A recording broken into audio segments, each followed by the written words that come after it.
माननीय मंत्री महोदय, पिछले 3 महीनों से लगातार बारिश की वजह से हमारे अन्नदाता यानी किसान बहुत ही संकट में है। इसकी वजह आप जानते हैं, लगातार बारिश की वजह से तमाम खेत पानी में डूब गए हैं।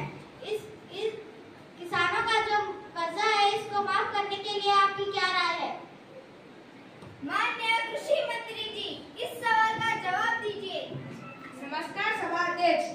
माननीय मंत्री महोदय, मैंने आपका प्रश्न सुना। हमारे अन्नदाता यानी हमारे किसान की पूरी फसलें पानी में डूब चुकी है और इस मसले को हल करने की पूरी कोशिश कर रहा हूँ और मरकजी हुकूमत से भी बात किया हूँ और आने वाले दिनों में इस मसले का हल किया जाएगा। धन्यवाद।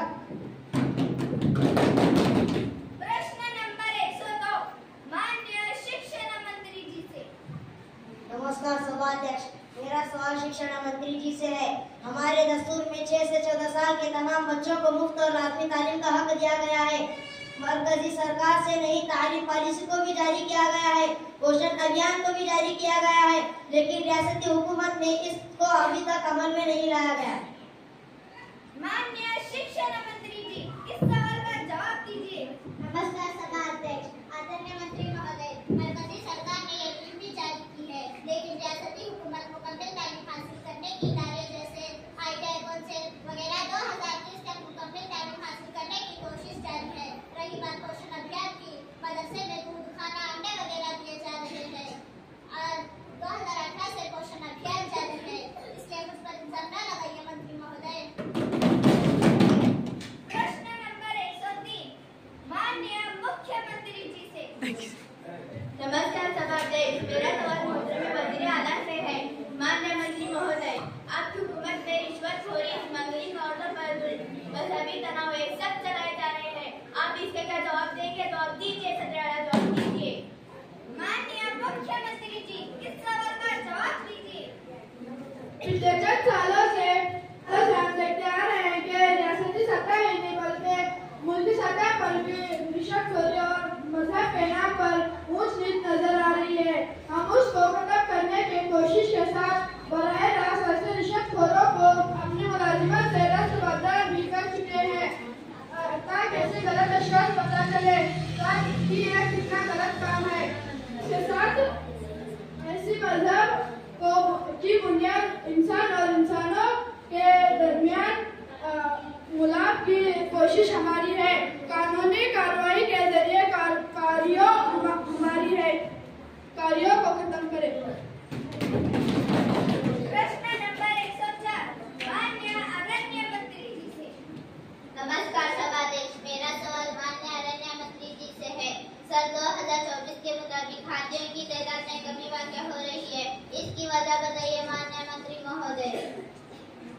माननीय अरण्य मंत्री जी, इस सवाल का जवाब दीजिए। नमस्कार सभाध्यक्ष, मेरा उत्तर है कि कर्नाटक सरकार की सर्वे के मुताबिक माध्यम की काम के लिए, रेलवे लाइन बनाने के लिए, घरों की तामीरी, फैक्ट्रियों के लिए जंगल को काटा जा रहा है। जब जंगल को काटा जा रहा है तो हाथी ही नहीं बल्कि तमाम जानवरों की तादाद कम हो जाएगी। ये सवाल घड़ीदार के मंत्री जी से पूछा तो अच्छा होगा। प्रश्न नंबर 105 माननीय शिक्षा मंत्री जी से। नमस्कार सभाध्यक्ष, मेरा सवाल शिक्षा मंत्री जी से। जो सरकारी स्कूलों में बच्चों के लिए गर्म खाना पकाती है, इनकी तनख्वाह 2000 से 3000 है। इन पैसों में क्या होगा? इनकी तनख्वाह बढ़ाइए मंत्री महोदय। माननीय शिक्षा मंत्री जी, इस सवाल का जवाब दीजिए। जी मंत्री, हमारी माएँ स्कूल में अपने बच्चों के लिए सामान कर खाना पका कर खिलाती है। आज की इस सभा में मैं यकीन दिलाती हूँ कि अगले महीने से ही इसकी तनख्वाह बढ़ाने की भरपूर कोशिश करूँगी। प्रश्न नंबर 106 माननीय गृह मंत्री जी से। नमस्कार सभाध्यक्ष, पिछले 2-3 महीनों से लगातार बारिश की वजह से नदी तालाब भर कर खेतों में, गांवों में पानी घुस कर घर गिर रहे हैं। बिजली के खंभे गिरने की वजह से लोगों की मौत हो रही है। पहाड़ खिसकने की वजह से रास्तों में लोगों की मौत हो रही है। इन सब का सवालों का जवाब मैं मोहतरम मंत्री वज़ीर आला से पूछना चाहूंगी। माननीय गृह मंत्री जी, इस सवाल का जवाब दीजिए। नमस्कार सभाध्यक्ष जी। हम जानते हैं कि 2-3 महीनों से बारिश हो रही है, ये हम भी जानते हैं, लेकिन हम इस बारिश को पकड़ कर बैठ सकते हैं क्या? नहीं ना। ऐसी बारिश से होने वाले नुकसान को देखेंगे तो बहुत ज्यादा दुख होता है। लेकिन हमने नदियों पर डैम बनवाए और बिजली की वजह से किसी की भी मौत हुई है, उसके लिए 6 लाख रुपए, और बारिश की वजह से जितने भी घर गिरे हैं उसके लिए 8 लाख रुपए। इतना ही नहीं, मंत्री महोदय तमाम अखबारों में, टीवी में मानसून खबरें और रेड अलर्ट से भी सबको होशियार किया है। प्रश्न नंबर 108 माननीय महिला ಮತ್ತು ಮಕ್ಕಳ मंत्री जी से। नमस्कार सभा अध्यक्ष। पिछले 3 महीने से रियासत में मलेरिया, डेंगू जैसे वायरल बीमारियां फैल रही हैं। इन पर काबू पाने के लिए क्या कदम उठाए हैं? आपकी नजरअंदाजी से पता चलता है कि कई गलियों में अवाम की जानें भी चली गई हैं। अब इसका जवाब दीजिए मंत्री महोदय। माननीय महिला ಮತ್ತು ಮಕ್ಕಳ मंत्री जी, इस सवाल का जवाब दीजिए। आदरणीय सभा अध्यक्ष, माननीय मंत्री महोदय, सुनिए, आप भी जानते हैं कि हमारी रियासत में बारिश ज्यादा होने की वजह से वायरल बीमारियां फैली हुई है और सरकारी अस्पतालों में आशा कार्यकर्ता निजाम भी तैयार किया गया है और घर घर का सर्वे भी किया गया है और मच्छर मार की दवाइयों का छिड़काव भी किया गया है। माननीय मंत्री महोदय, अगर मेरी सरकार कहीं भी फेल हो रही है तो मैं काबू पाने की पूरी कोशिश करूंगी। धन्यवाद। प्रश्न नंबर 108 माननीय वजीर कानून जी से। नमस्कार सभा अध्यक्ष, मेरा सवाल वजीर कानून से। रियासत में कई कत्ल हो रहे हैं, कई बच्चों को अगवा किया जा रहा है, बच्चा मजदूरी बचत के शादी के वाकयात हो रहे हैं, PSI के इम्तिहान का सवालिया पर्चा आउट हुआ है, नीट इम्तिहान का पेपर आउट हुआ है। बेलगाम जिला पाचापुर नामी गांव में भाल्य हुआ है के 2 केस आपके सामने आए हैं। आपने इसके बारे में क्या कदम उठाया है? माननीय वजीर कानून जी, इस सवाल का जवाब दीजिए।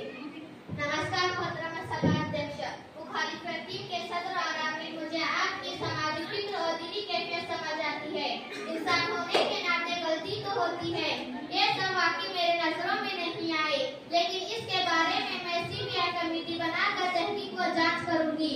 रही बात मेरी सरकार पर इल्जाम लगाने की, जो भी केस मेरे सामने आया है सोच विचार करके जो सजा का हकदार है उसे सजा दी जा रही है और बचपन की शादी को रोकने के लिए 2006 में कानून बनाया गया है। मेरी सरकार सोई नहीं है, लगातार अवाम की फलाह के लिए काम कर रही है। मंत्री महोदय। प्रश्न नंबर 109 माननीय मुख्यमंत्री जी से। नमस्कार सभा अध्यक्ष, मेरा सवाल माननीय मुख्यमंत्री जी से है। इस वक्त सरकारी स्कूलों में तालीमी मैदान में जितनी तरक्की होनी चाहिए थी उतनी तरक्की नहीं हो पा रही है, इसकी वजह बताए मंत्री महोदय। क्योंकि मेरा सवाल अभी खत्म नहीं हुआ है। किताबें तो मुफ्त में मिलती है लेकिन सही वक्त पर नहीं दिया जाता और यूनिफॉर्म में भी सही वक्त पर नहीं दिया जाता, इसकी वजह बताए मंत्री महोदय। माननीय मुख्यमंत्री जी, इस सवाल का जवाब दीजिए। हम तालीमी मेयार बढ़ाने के लिए कई इक़दाम उठा रहे हैं और इन्हें नाफिज भी किया है। ये तो वजह है, पिछली हुकूमत से भी हमारी हुकूमत तालीम के मैदान में कई सुधार लाई है।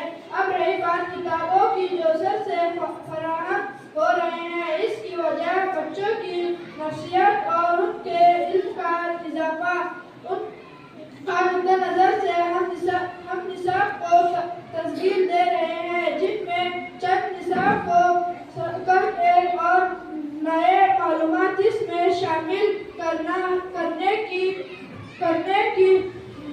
थोड़ी देरी हुई, पर निसाब को आला मियारी है तश्कील देना हमारा मकसद है। रही बात यूनिफॉर्म की, नई तुलबाओं की तादाद देखकर हमको काम लेना पड़ता है, मगर हम इसको मुनासिब तरीके से काम को सारी इंतजाम पहुंचता है। प्रश्न नंबर 110 माननीय मुख्यमंत्री जी से। नमस्कार सभा अध्यक्ष,